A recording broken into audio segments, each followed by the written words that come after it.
Hi, you guys, let's talk. Okay, so these are things that happen often. And when I say often, I mean all the time.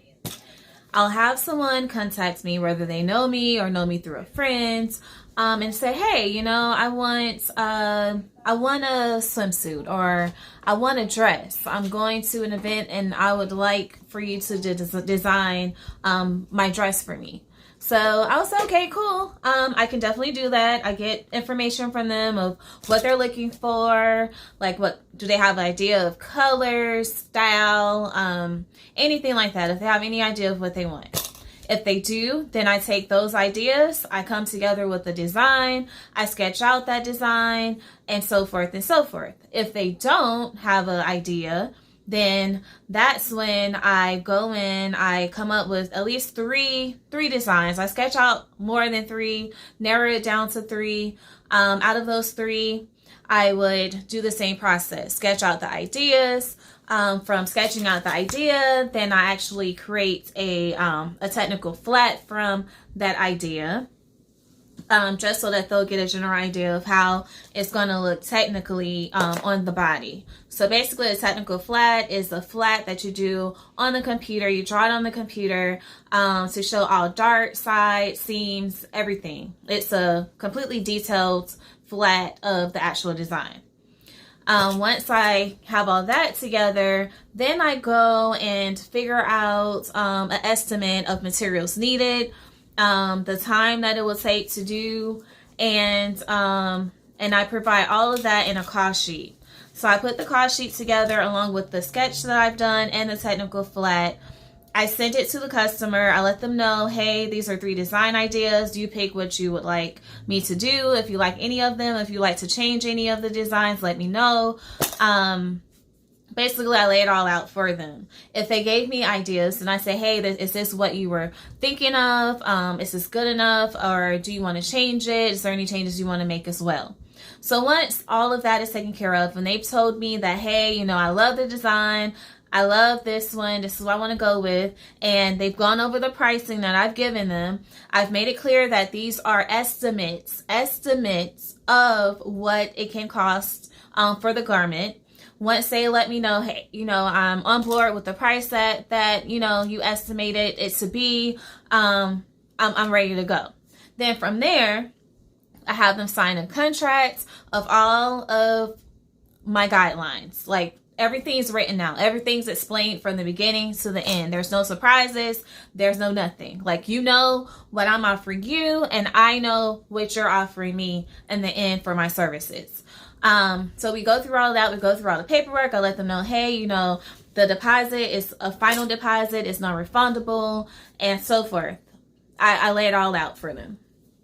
After doing all of that, I go and I get the materials, make sure everything, that I need is bought. From there, I start on the pattern. From the pattern, I do my test pattern. From my test pattern, I do a test fit. A test fit is when you get a piece of material called muslin. You do your test fit in the muslin. From that test fit, you can either do your first, fitting on the customer to make sure that pattern is good for them. This is the ideal thing to do, to make sure that everything is, copacetic and it's going to fit them perfectly.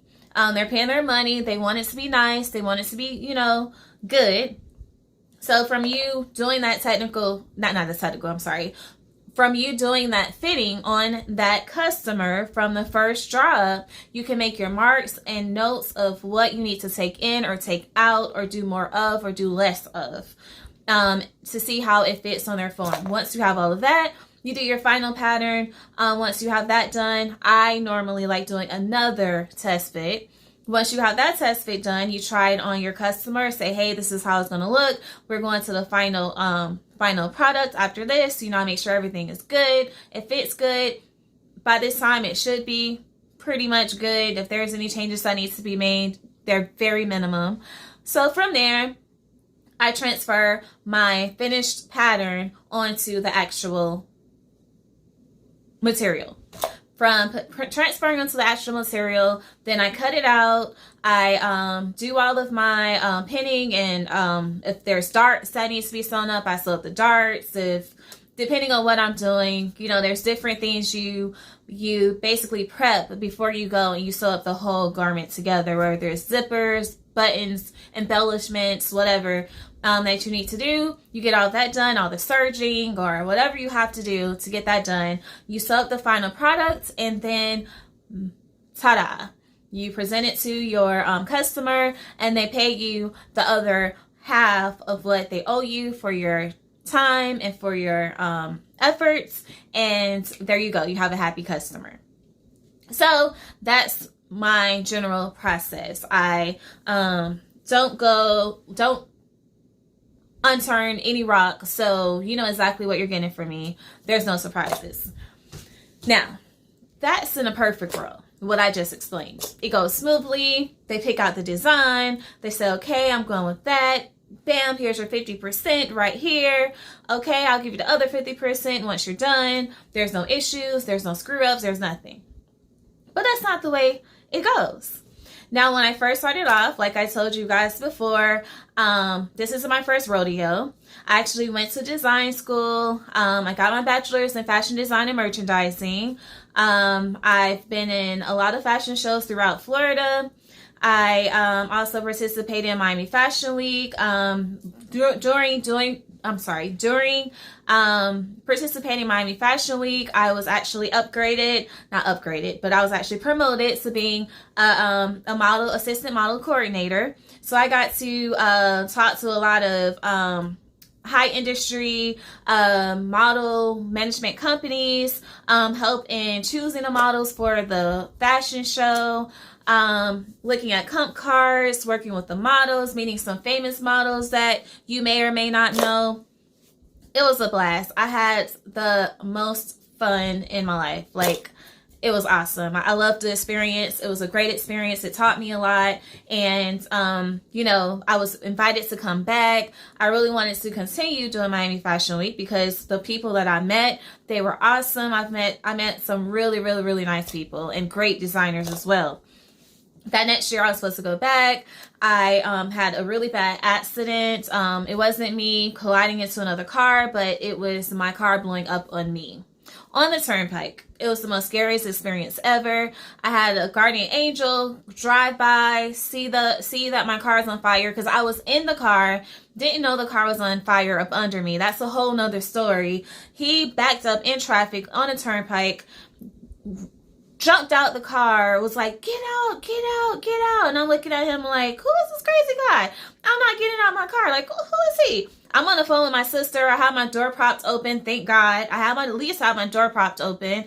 Talking to my sister. I'm like, this is crazy guy running to the car telling me to get out, get out, get out. And you know the car? He could be a psycho. Who is this? And he just backed up in the middle of traffic. I'm like, who is this? So I'm oblivious to everything. He comes to the car. He's like, get out of the car now. Get out of the car now. He pulls me out of the car and we run. He says, run. We run to the side. And as soon as we run to the side, like, I saw the fire in the car just said, like, the whole front of the car where I was sitting just engulfed in flames. That's the whole story. That's for another day. That was my near-death experience. Well, one of them. Yeah, we'll have a talk about that later. But thank God for him. Like, I really wish I kept his information. If he sees his video, reach out to me. I thank you so much. Like, you saved my life. Like, God sent you and had you there in the perfect timing. But yeah, that's a story for another day. So yeah, he came, you know, everything. That was the same weekend I was supposed to have gone to Miami Fashion Week. So yeah, I didn't make it. I was terrified. I was in a comatose state for a good month. Actually, it still bothers me. Actually, I had an issue with my car year before last, and my car started smoking. I didn't realize how much that traumatized me until that happened, when my car started smoking. I literally jumped out the car. My heart was jumping out my chest. I was crying. Like, I was hysterical. And I didn't realize how much that affected me. I knew it affected me, but I didn't know how much it affected me to the point where I'm still traumatized by it today. So yeah, that's another story for a whole nother day. I'll go more into detail about what happened with that. But back on to Miami Fashion Week. I didn't make it that year. I was bummed. But at the same time, I needed to get myself together. I wouldn't have been in good space. Being that I wasn't there that year, I didn't go back the next year. I graduated from fashion school. And from that point on, I started doing fashion shows, presenting my own designs, doing it with friends that I actually graduated with and went to school with. And then from there, I actually started doing fashion shows through a friend of mine that I grew up with. She's a model, and she actually introduced me to a guy that was doing fashion shows within the town that I grew up in, which was West Palm Beach, Florida. Hey, y'all. So, I started working with them, and I did, a couple of shows with them. From that fashion show, other people met me from there, start calling me, inviting me to do different things. And from there, it just kept going. Everything was going great.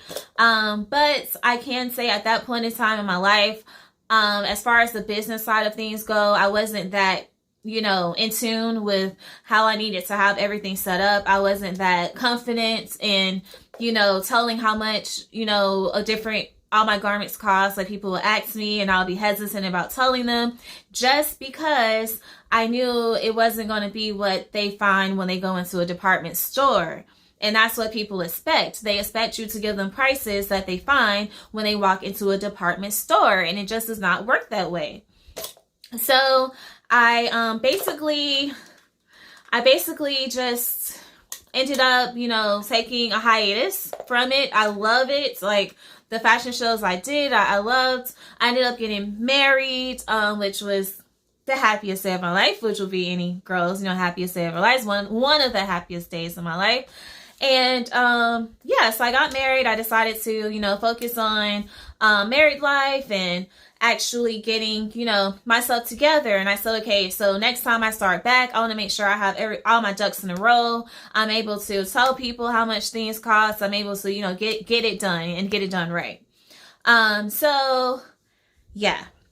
In between that time, I was still getting contacted by, a couple of people wanting me to, design things for them. Well,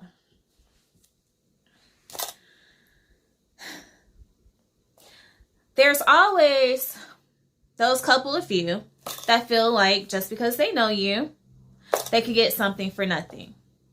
And granted, it's like, yeah, I know you, but this is what I went to school for. This is, this is my livelihood. This is my business to have a lucrative business in.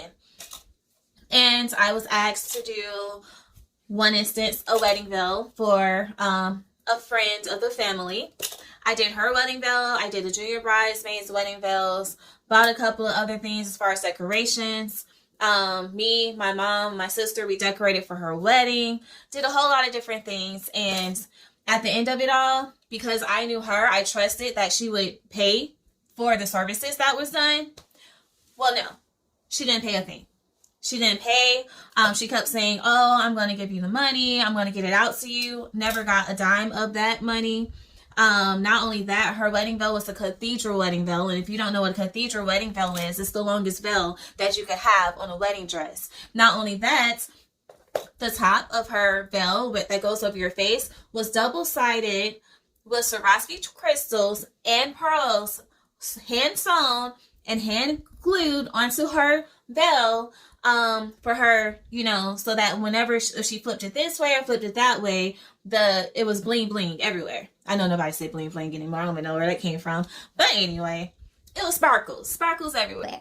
And her junior bridesmaid's veil as well, sparkles. And that took a lot of time. Me and my mom helped, and that was like really like, well, dang, like, yeah, I know you know me, but you gotta pay for what you asked for. I'm not. This it's not a charity case. Not only that, you got your wedding like pretty much decorated for free. Anyway, I learned a lot from that whole experience. So did my sister. She does a lot of event planning. She loves doing event planning and decorating. She's awesome. So, we all learned a lot from that. So me, my mom, my sister, we were just like, I was done. I was done with her. Like, nothing else to say to her. Nothing at all. Actually, I even tried to reach out to her again because I ended up doing the life insurance, and my sister told me, hey, reach out to her and see, if she because she mentioned that she needed life insurance. Reached out to her. I was actually training someone with me and had them to give her a call. I was sitting right there and she completely went off on them, told them don't call her phone. She knew it was me. She knew it had to do with me because she was told that I was calling her. Just rude. Just plain out rude. But anyway, I don't have time for people like that in my life, and neither should y'all. Point blank, period. I don't have time for it. Anyway, so that was one instance, and I could tell you about a whole lot more instances that has happened where people did not want to pay for the services. Not any as bad as that one, because not only did she not pay, she paid nothing. At least with the other, times I've done stuff, I did at least get the money for the materials. So after going through all of that and just feeling defeated, I'm like, okay, I just don't know. And not only that, like I told you before, it was hard to tell people how much things cost, because once you tell them, they're like, yeah, thank you. Thank you. I'll be in touch. Well, this is why I'm making this video. You have to know who your clientele is, and you have to make sure that it's your clientele that you're getting in touch with and you're working with. In order to do that, you need to do your market research. You need to make sure that you're reaching the type of people that can afford what you're selling, and who's in your market, and you're doing things within that market that they want to buy. You have to do your research. That's a lot that I've learned along the way. Now I'm starting new from scratch. Still same name. My company's name has never changed. It's still Rose Couture.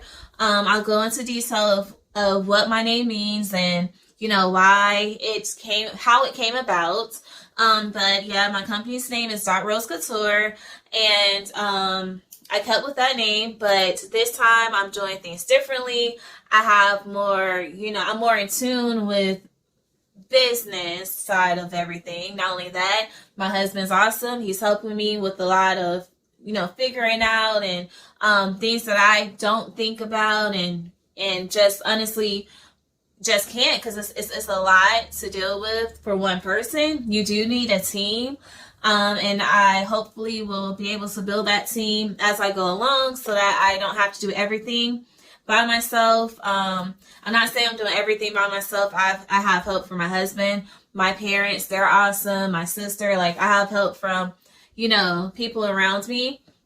But hopefully I can build that team that can actually become a part of the company to expand what I'm working with now.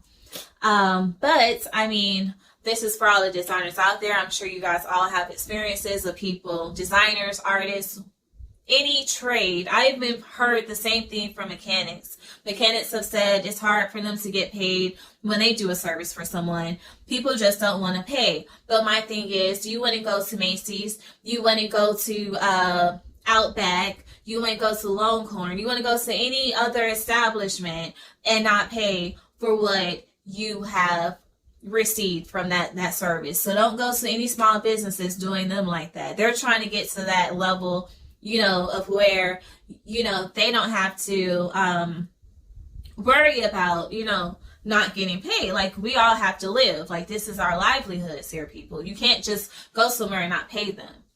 But anyway, before I go into a long rant with that, this is why I'm doing my channel. I'm doing my channel so that I can show you all how to go about making sure you get paid, making sure things run smoothly. The roadblocks that I run into, I'll help you not run into them, give you some other ways around it. But keep in mind, what works for me doesn't mean it's going to work for you and your business. You have to figure out what works for you and your business and your clientele. But you can take from what I'm doing and apply it to your own life, your own business. But anyway, and I can say I've learned from other YouTubers as well. I learned, from a couple of them, looking at videos. But I mean, it's a learning process. It's research, a lot of research, a lot of development, a lot of taking it back and really processing what you're gonna bring forth to your customer base. So yeah. I know I did a lot of ranting and a lot of different things, but everything that I've said in this video, I'm going to cut it up and I'm going to give all of you deeper insights of what and how to get through each obstacle and each thing, what I've learned from everything, because I've definitely learned a lot throughout the years. I graduated from fashion school in 2010. I believe it was 2010. Yeah, 2010. I didn't go straight to fashion school from high school. I actually went to a community college starting off, and then from there I went to fashion school. I was trying to figure out, exactly what I was going to do. I knew I always loved design. I knew that was something I wanted to do. I just didn't know if I wanted to make it a career and go to school for it. And it was a lot of different other things I dipped and dabbed and thought about doing, and ended, as it ended, I decided to do what my passion was, this. And my other passion is kids. I love kids. I love working with kids. I've worked, with different schools. Those are some of the best jobs I've ever had. Like, I just love them. So cute. And yeah, I love working with kids. But, at the end of the day, I decided I wanted to be my own boss. I wanted to have my own business. In order to do that, I needed my own company. And to have my own company, the next best thing that I love doing more than anything is designing. I love creating, and I love clothes. I love working good. So I decided to go into that. But yeah. Just keep watching, stay tuned, and hit that subscribe button, hit that like button, and I hope to see you back with me soon. I have so much to show you, so much to learn with you, and not teach you, but learn with you, because I am learning through this whole process, and I just hope to see your beautiful faces again very soon. You can tune in every Monday, Wednesday, and Friday for a new video. And yeah, just hit that subscribe button and that notification bell, and I will be back with you before you can count to 30. Okay? Love you. Alright, bye.